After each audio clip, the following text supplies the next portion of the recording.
తోడుకున్నోడికి తోడుకున్నంత వరద నీరు వర్షపు నీరు రావటం, మిషన్లు పెట్టి తోడటం, అమరావతిలో నీట మునిగిన గ్రామాలు, కృష్ణానదిని తలపిస్తున్న అమరావతి నది గత 7 నెలలుగా కూడా వరద నీరు వర్షపు నీరు రావడం, వాటిని మిషన్లు పెట్టి తోడించటం, ప్రజల సొత్తు ప్రజాధనం అంతా గంగపాలు అన్నట్లు అమరావతి రాజధాని నీట మునుగుతూ ఉంది. గత 7 నెలలుగా వరద నీరు వర్షపు నీరు కంటిన్యూగా అమరావతి చుట్టుపక్కల అమరావతి గ్రామాలలో, ముఖ్యంగా ఐకానిక్ టవర్స్ రాయపూడిలో ఏదైతే ఐకానిక్ టవర్స్ కడుతున్నారో ఆ ఐకానిక్ టవర్స్ చుట్టూ హైకోర్టుకు వెళ్ళే దారిలో వర్షపు నీరు రావటం, వరద నీరు రావటం, ఆ నీళ్లను తోడించటం, మిషన్లు పెట్టి కంటిన్యూగా కూడా 7-8 నెలలుగా తోడిస్తున్నారు.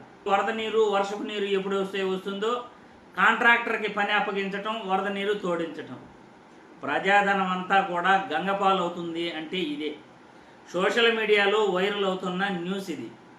ఒక్కసారి అమరావతి నది ఎలా ఉందో మీ అందరూ కూడా చూడొచ్చు.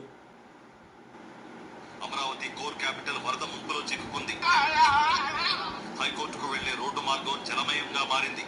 రాజధాని నిర్మాణాల చుట్టూ వరద నీరు చేరింది. రాయపూడిలో నిర్మిస్తున్న ఐకానిక్ టవర్ చుట్టూ వరద నీరు చేరింది. ఆ ప్రాంతమంతా నదిని తలపిస్తోంది. 7-8 నెలలుగా నీళ్లు తోడుతూనే ఉన్నారు. వరద నీరు వర్షపు నీరు చేరడం, మళ్ళీ తోడడం, చేరడం, తోడడం.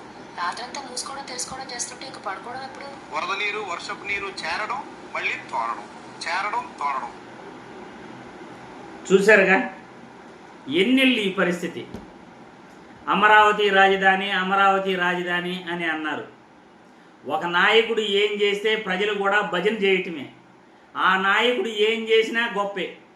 అయ్యా అక్కడ ఆ భూమి రాజధానిగా పనికిరాదు, ఆ నేల రాజధానిగా పనికిరాదు, అది పంటల పండే భూమి, వర్షపు నీరు వస్తే నీళ్లు ఇంకిపోతాయి అని అంటే, లేదు సెంటర్గా ఉంటుంది, సెంటర్లో మేము రాజధాని నిర్మిస్తాం, అది కూడా 50,000 ఎకరాలు చాలదు, మరో 50,000 ఎకరాలు కూడా మళ్ళీ సేకరించి మేము రాజధానిని గొప్పగా కట్టేస్తాం అని చంద్రబాబు నాయుడు గారు ఏదైతే చెప్తారో టీడీపీ నాయకులు చెక్కభజన చేస్తుంటారు.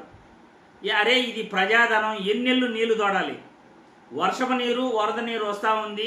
గత 7-8 నెలలుగా అక్కడ తోడుతూనే ఉన్నారు. వరద నీరు రావటం, వర్షపు నీరు రావటం, మిషన్లు పెట్టి తోడించటం, ఇలా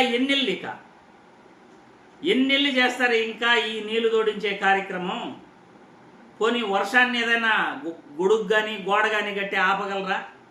అమరావతిలో రాజధానిలో వర్షపు నీరు రాకుండా ఏదైనా గోడ కట్టగలరా అని నేను ఈ వీడియో ద్వారా చంద్రబాబును ప్రశ్నిస్తున్నాను.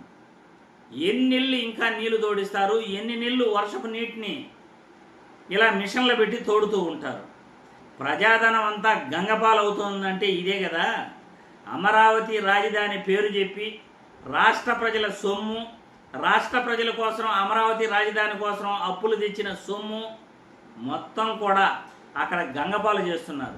వర్షపు నీరు వస్తూనే ఉంటుంది, బిల్డింగ్లు కట్టేది లేదు, సచ్చేది లేదు. ఇలా కంటిన్యూగా ఇదే ప్రాసెస్. ఇప్పుడు 2 ఏళ్ళు దాదాపు పూర్తవుతా ఉంది కూటమి ప్రభుత్వం అధికారంలోకి వచ్చి. ఇంకో 3 ఏళ్ళు, ఈ 3 ఏళ్ళు కూడా వర్షపు నీరు వర్షం వస్తూనే ఉంటుంది, అక్కడ నీళ్లు తోడుతూనే ఉంటారు. ఇక బిల్డింగ్లు కట్టేది ఎప్పుడు, రాజధాని మీరు కట్టేది ఎప్పుడు? ప్రజలకు సమాధానం చెప్పండి. సోషల్ మీడియాలో వైరల్ అవుతున్న ఇటువంటి వీడియోలు ఈరోజు కోకొల్లలుగా వస్తున్నాయి. అవసరమా ఇదంతా? ఎన్నేళ్ళు ప్రజాధనాన్ని దుర్వినియోగం చేస్తారు, ఎన్నేళ్ళు ప్రజల్ని మోసం చేస్తారు, ఎన్నేళ్ళు ఇటువంటి నాయకులకు తప్పట్లు తడుతారు, ఎన్నేళ్ళు భజన చేస్తారు ఇటువంటి నాయకులకి అని నేను ఈ వీడియో ద్వారా ప్రశ్నిస్తున్నాను.